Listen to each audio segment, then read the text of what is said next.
last 2 weeks ago, while I was on an Instagram Live, I attempted to sing a popular TikTok dance, and I recited the Nword, and it was a part of the song. I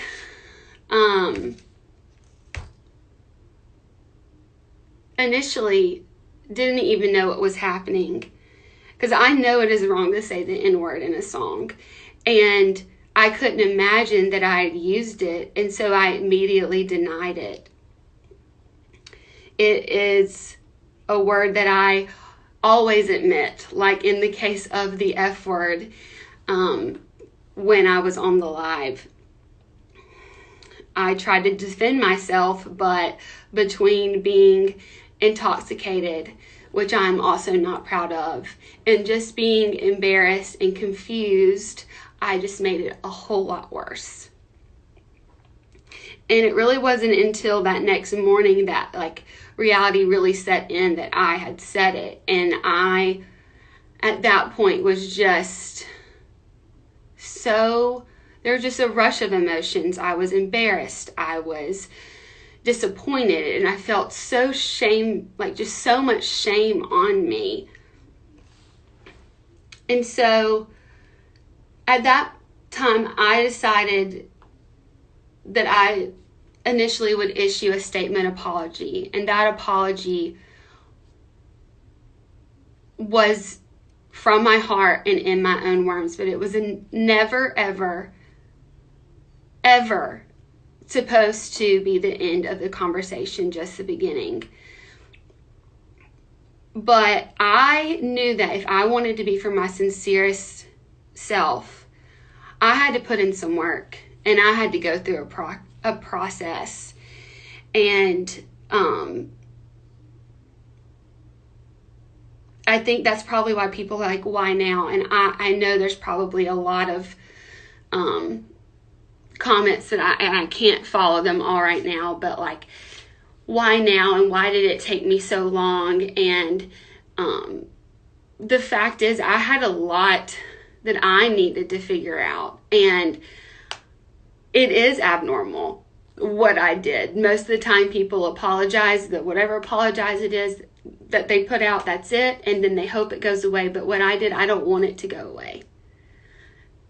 What I did was something extremely serious, and I did not want to continue repeating this long history of white people not taking accountability and responsibility for their actions when people of color, Black people, call them out on their behavior. And that is just not something that I wanted to be a part of. But to do that, I had to understand. And so I've been on a journey the past 2 weeks. Up until this experience, I've realized that I've never had harder critical conversations about race.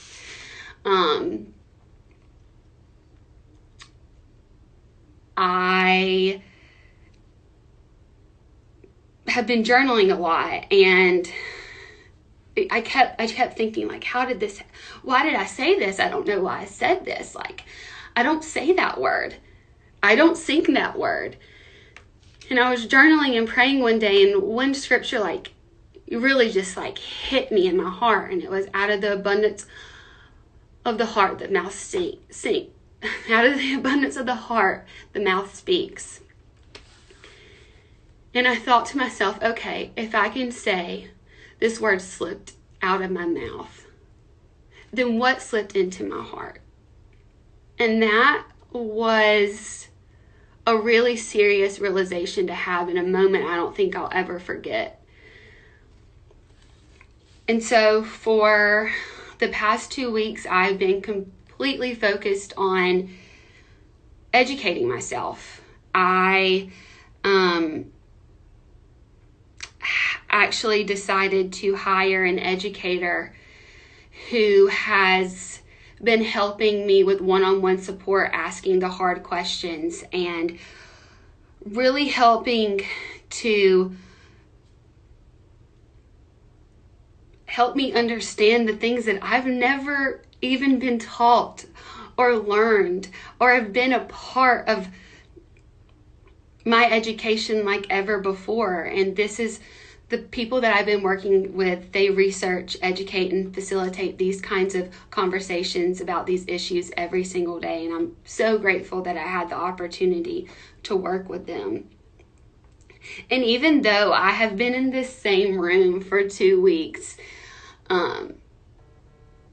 educating myself, sorry, my phone, I have just begun to scratch the surface on my education, but I've gotten a lot of good insight. I've been reading things like white fragility and why I no longer talk to white people about race, and listening to podcasts like 1619,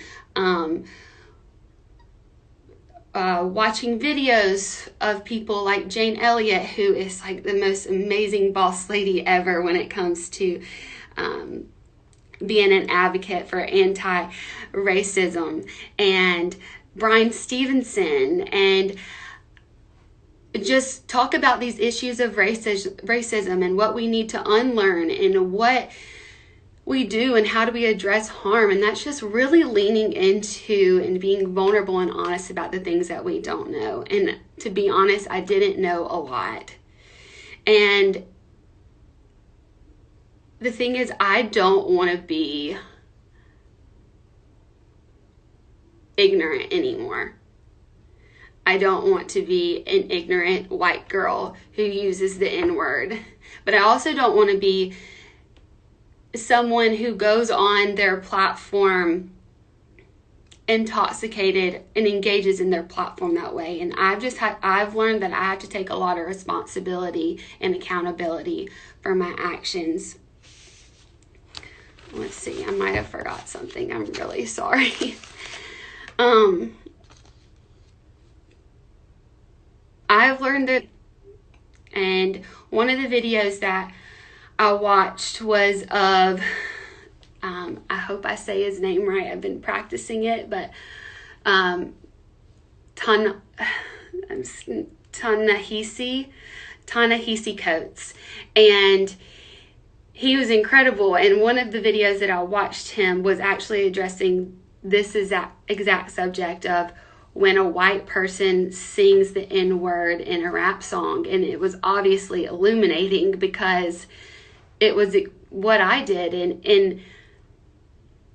it made me realize that there's just so much more cultural and historical context that I didn't know before that makes it so inappropriate. And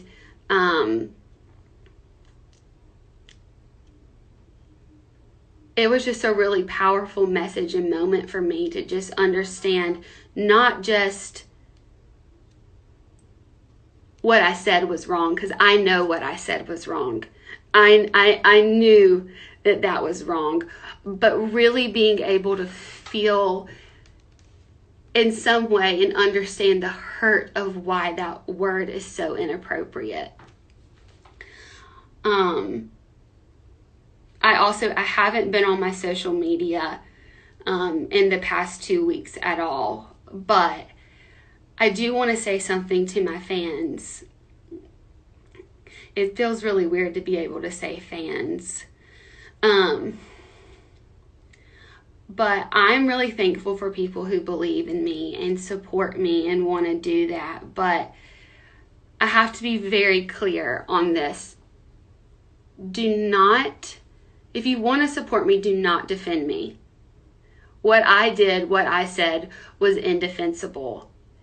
And do not send hateful messages to people who are holding me accountable.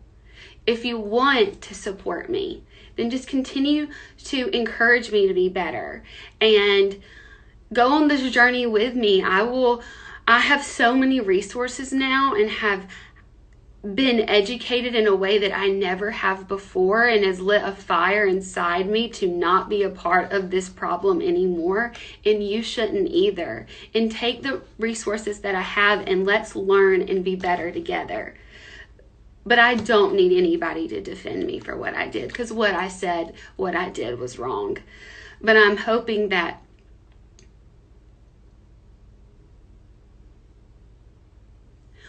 what I did was wrong, but what I didn't know even before is the worst part of it. And it's the ignorance. But I'm no longer ignorant, and I'm no longer going to be a part of the problem.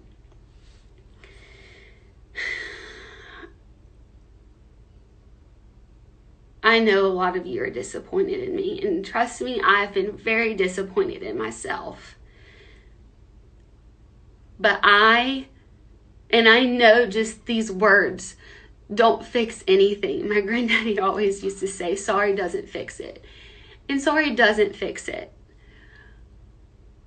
But I promise that when you learn the things that you didn't know before, it changes your heart and your convictions like never before. And I promise you that I will not be a part of the problem anymore from ignorance. I will be a part of the solution, and you will see that. So from the bottom of my heart, I'm so sorry. I'm sorry to everyone that I hurt and that I disappointed.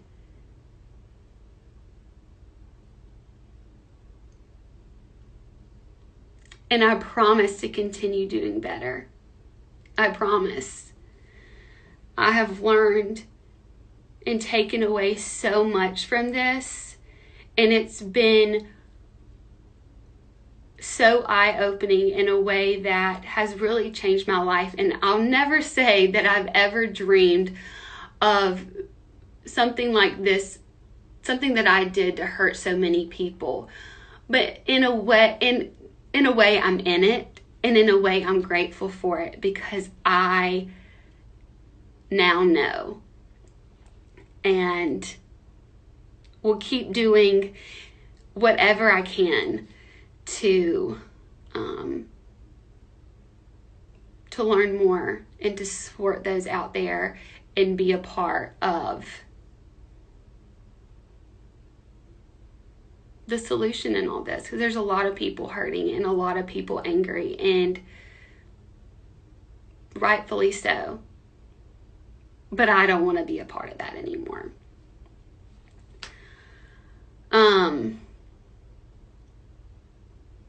So I hope I didn't leave anything out. I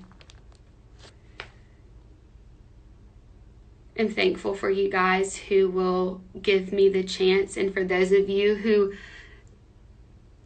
won't just yet, I also understand that too. You have to grow trust for people, especially when someone's hurt you, but I hope that I'll be able to do that. So yeah, thank you.